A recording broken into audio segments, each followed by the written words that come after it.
Good evening, guys. Okay, I hope things are fine live and you people are still fine to take last presentation of the day. Are we fine? Yes. Okay. My name is Mehul Doshi. I'm responsible for the products and solution business for Fujitsu. I'm 6 years young in Fujitsu. Overall, spent 20 years in this industry, more on the data center practice on Linux, Unix, and on enterprise side. So that's my background. But before I want to start my presentation, I would like to make one thing common. Did you notice all the people wearing Fujitsu has this badge? Anybody notice it? Yes. Ah, good. What does it say? I don't know, but I think this is logo and... Logo, yeah, logo of?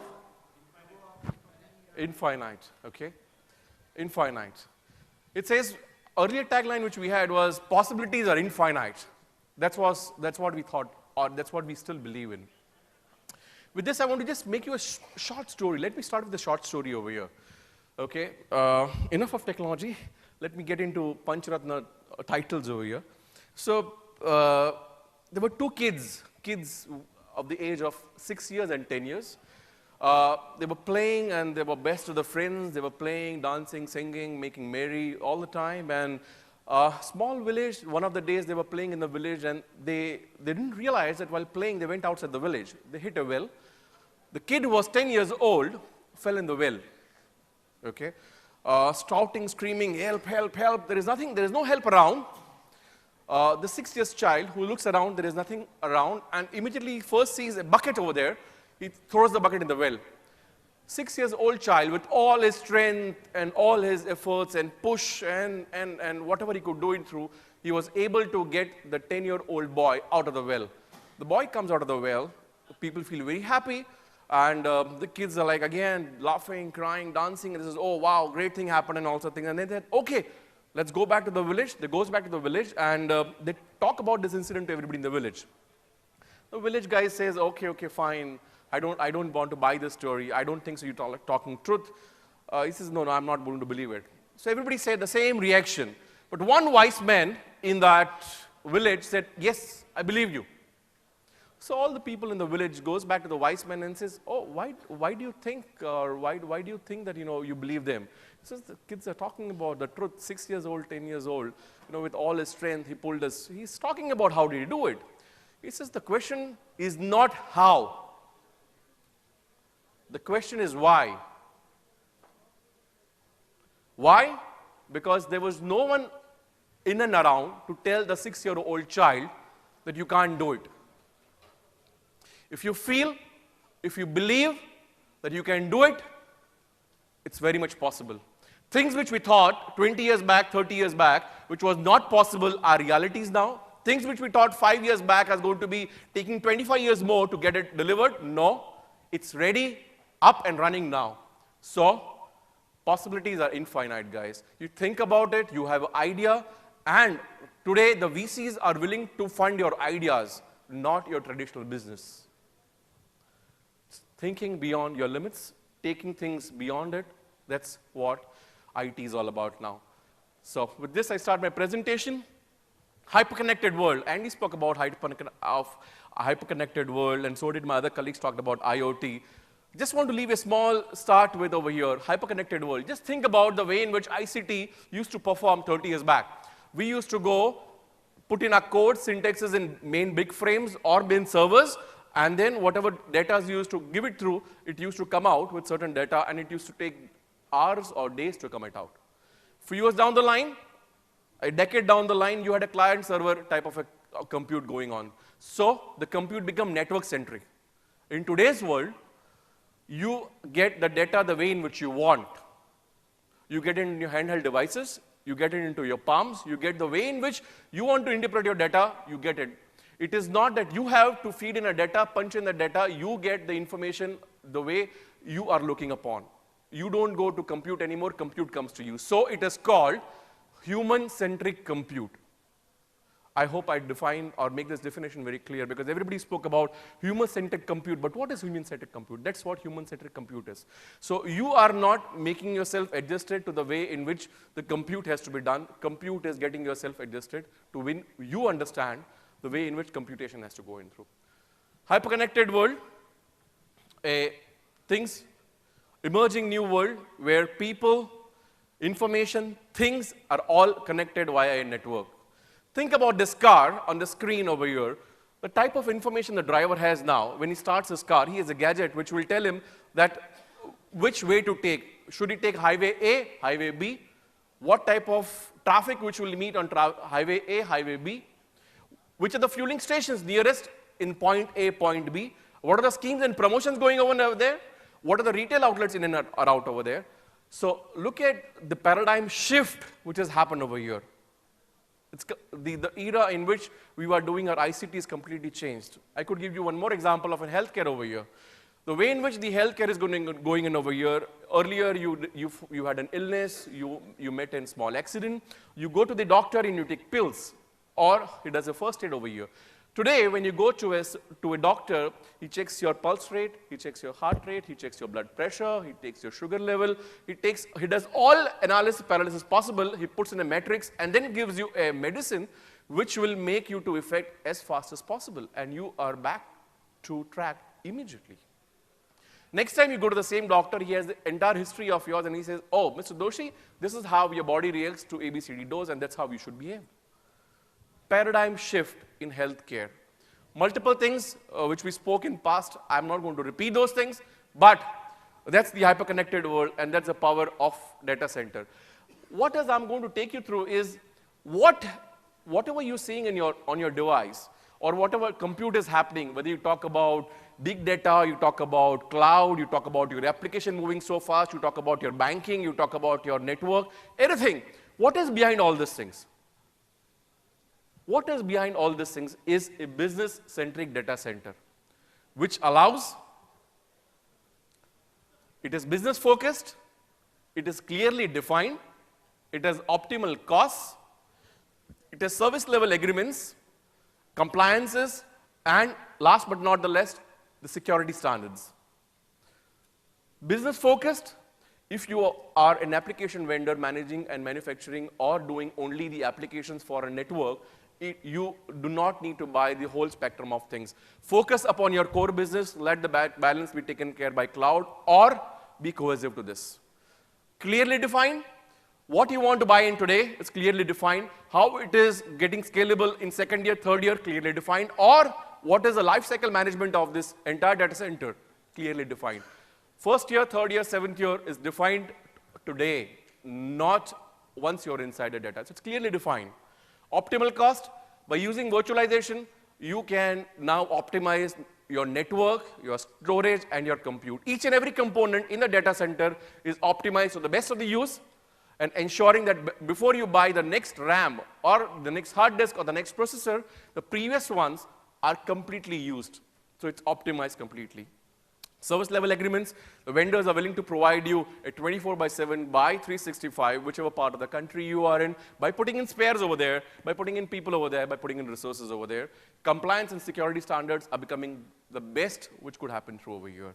So you define the compliances which you want to run through or security levels, so your data is secured, your applications are secured, your business keeps running for now and then the way in which you define it. It's completely defined. That's the art of business-centric data center.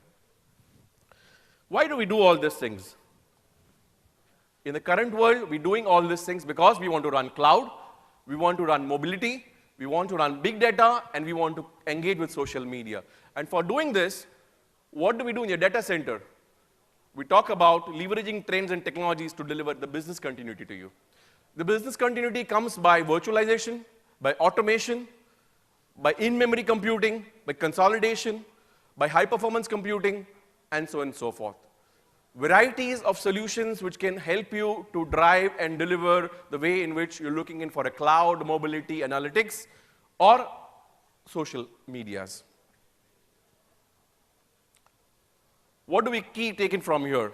From options, whether you're talking about product or solutions, whether you talk about on-site, off-site, in the data center, the data, it could be a traditional or it could be a cloud, it could be self-managed or managed.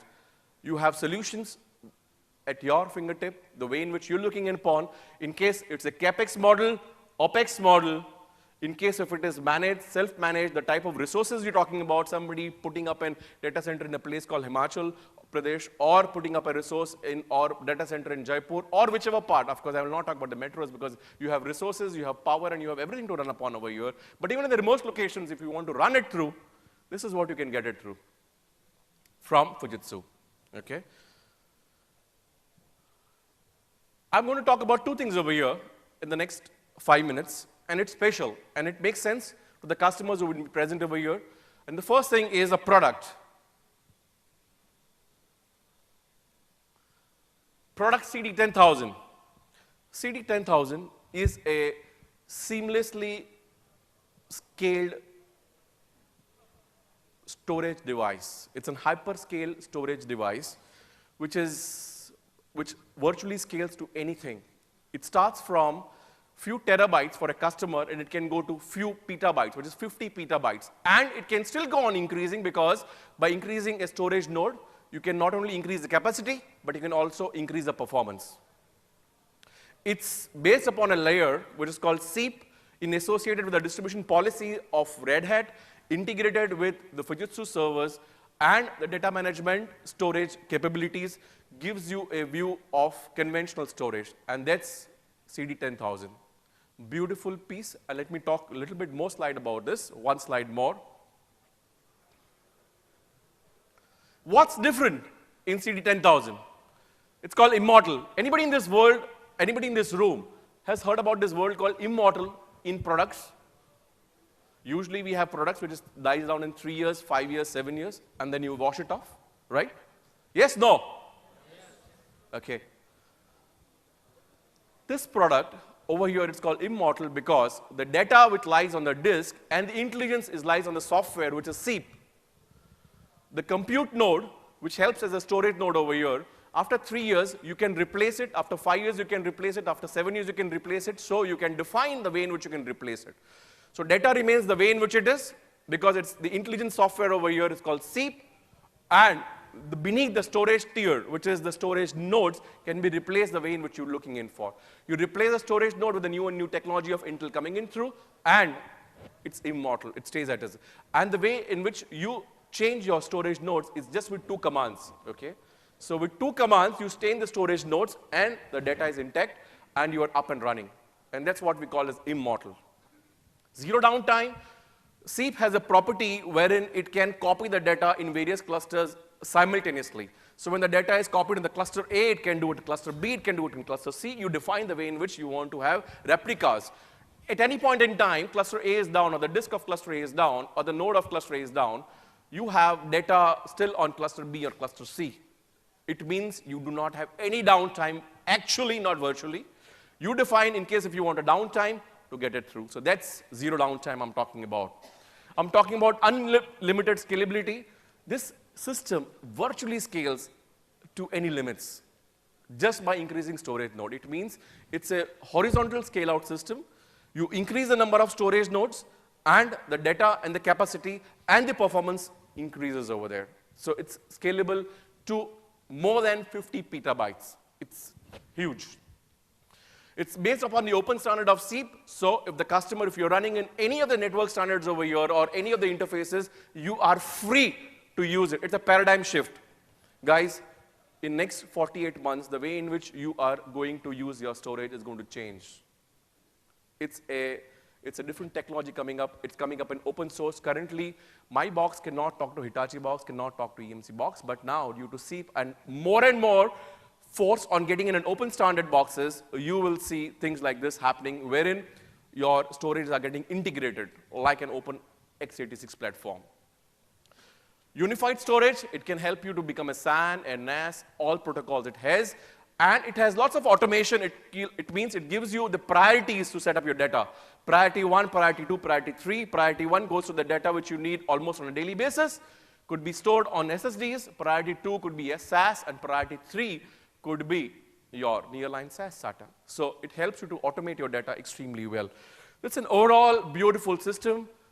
Any customers who has a growth, which is exponential growth, growing, needs the system to be immortal, stays with him for 3 years, 5 years, 7 years, 10 years, this is a system to propose. Nobody amongst any OEM is able to produce a system like this. And that's so different for us. And that's the reason I've been presenting the system called CD10000. Please remember, and in case if you want to know a little bit more, my colleagues are over here. I'm going to introduce the colleagues over here, and you can take further questions from that. Okay? Let me take you a second thing. I spoke about the product. Now I'm going to talk about a solution. In our world, now solutions have become appliance. Okay? A new thing which is called appliance. Why it's called appliance? Because it's combination of a storage, combination of a server, combination of a software, and overall services which helps you to give you a tailor-made solution to the customer. My previous colleague spoke about HANA, which is also an appliance. This is an appliance which will give you on tip of your server a 500 VMs. I had a customer over here a few days back. I couldn't name this customer on this open forum, but he says that I want 3,000 servers in 30 days. I said, impossible for me. Because the number of hits which are going on his e-portal are humongous on a particular festive season.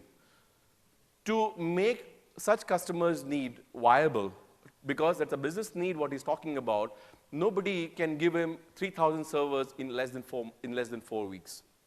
I'm talking about sensible people to talk about over here.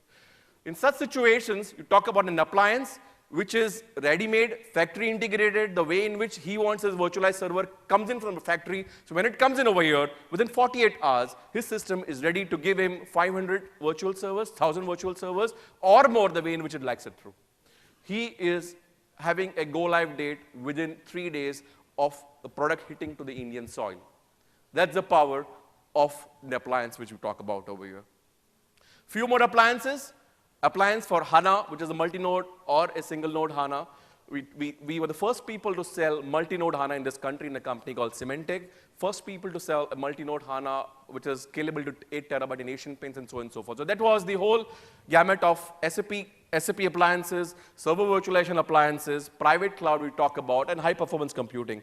I'm sure in this country, more than 168 installations of high-performance computing which we run in over here.